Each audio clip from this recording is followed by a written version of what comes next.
بسم اللہ الرحمن الرحیم۔ السلام علیکم ناظرین اکرام، مسلمان جب ہدایت و جہاد کے راستے سے دور ہوئے تو غلامی اور ذلت ان کا مقدر بن گئی۔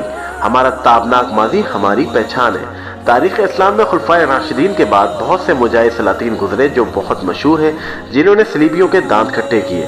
ان میں سلطان صلاح الدین ایوبی، سلطان نور الدین زنگی، سلطان رکن الدین بیبرس، سلطان الب ارسلان وغیرہ اور محمود غزنوی جیسے لوگ شامل ہیں۔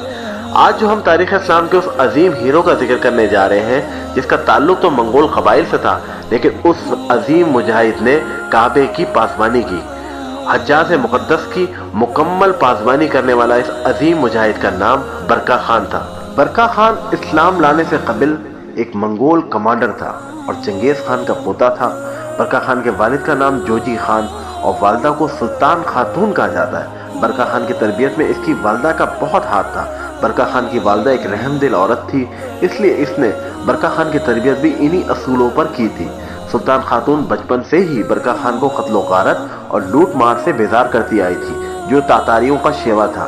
برکا خان کو اسلام کے بارے میں بہت بتایا کرتی تھی۔ سلطان خاتون مسلمان نہیں تھی، مگر وہ مسلمانوں کے مذہب کو بہت اچھی طرح جانتی تھی، کیونکہ اس زمانے میں بہت مشہور عالم دین ہوا کرتے تھے، جیسے شیخ معین الدین ابن العربی، شیخ سیف الدین، جن کے نام اور کام کا زمانہ بھی معترف تھا۔ ایسی ہی روحانی شخصیت کی خود چنگیز خان بھی عزت کیا کرتا تھا۔ اسی وجہ سے برکا خان ایک منفرد شخصیت کا مالک تھا۔ اسلام کے بارے میں مزید جاننے کے لیے بےتاب رہتا تھا۔ جب وہ بڑا ہوا تو اس نے اپنے دربار میں شیخ سیف الدین کو طلب کیا اور سیف الدین کی کوششوں سے بالآخر وہ مسلمان ہو گیا۔ منگولوں کی جانب سے پہلا مسلمان ہونے کا اعزاز ہی برکا خان کو ملا۔ مسلمان ہونے کے بعد اس نے بیبرس کو خط لکھا اور اپنی حمایت کے یقین دلایا، اور ایسا ہی خط اس نے ارطغرل غازی کو لکھا اور اپنی تعاون کا یقین دلایا۔ برکا خان کے مسلمان ہونے پر جہاں عالم اسلام میں خوشی بنائی گئی، وہاں ہلاکو خان اور صلیبیوں میں جن کا آپس میں اتحاد تھا، ان کو شدید زد پہنچی اور یہ ایک دوسرے کے دشمن ہو گئے۔ جب سلطان بیبرس نے ہلاکو کے لشکر کو عین جالوت پر شکست دی، اس وقت ہلاکو منگول خان کا پرسہ دینے جرقہ گیا ہوا تھا۔ وہیں اسے اپنے لشکر کی شکست کی اطلاع ملی۔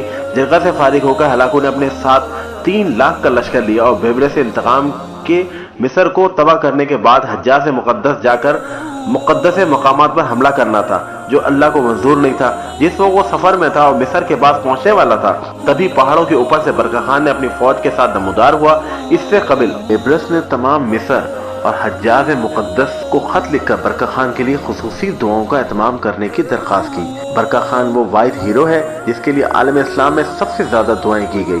ہلاکو خان نے جب برکا خان کو آتے دیکھا تو پہلے تو وہ حیران ہو گیا، لیکن جلدی اسے سخت مزاحمت کا سامنا کرنا پڑا۔ ہلاکو خان کی فوج ذرا دیر میں ہی سنبھل گئی اور برکا خان کی فوج کو دھکیلنے میں کامیاب رہی، مگر یہ عارضی پیش قدمی ثابت ہوئی، کیونکہ سردیوں کا سخت ترین موسم عروج پر تھا، اس لیے چاروں جانب برف جمی ہوئی تھی۔ وہاں پر ایک دریا تھا جس پر برف کی موٹی تہ جمی ہوئی تھی۔ برکا خان کے بھتیجے نے جرأت کا مظاہرہ کرتے ہوئے ہلاکو خان کی فوج پر اتنا شدید حملہ کیا کہ ان کے قدم لڑکھڑا گئے۔ وہ عین دریا کے اوپر پہنچنے والی ہلاکو خان کی آدھی فوج کو دریائے برد ہو گئی، اور برف ٹوٹنے سے یہ سب حالات غیر متوقع تھے۔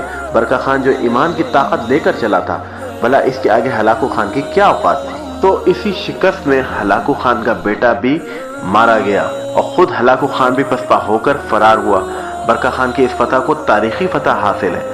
ہلاکو خان وہاں سے پسپا ہو کر آذربائیجان چلا گیا، جہاں اس نے سرحدوں پر حملے جاری رکھے، مگر ایک طرف برکا خان، دوسری طرف بیبرس اور تیسری طرف ارطغرل غازی کے تابڑتوڑ حملوں نے تاتاریوں کا جینا دشوار کر دیا۔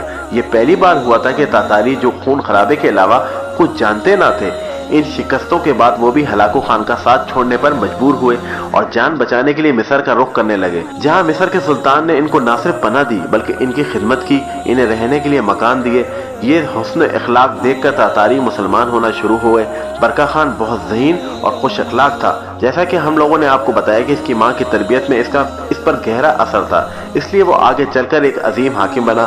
برکا خان 1206 میں پیدا ہوا اور 1266 میں شہید ہوا، لیکن اس مختصر دورانیے نے اس نے بہادری اور دیانت کے ایسے جوہر دکھائے جو مورخین بھی داد دیے بنا نہیں رہ سکے۔ دراصل یہ ایمان کی طاقت ہے، یہ سب مسلمانوں کو جوڑنے کا سبب ہے۔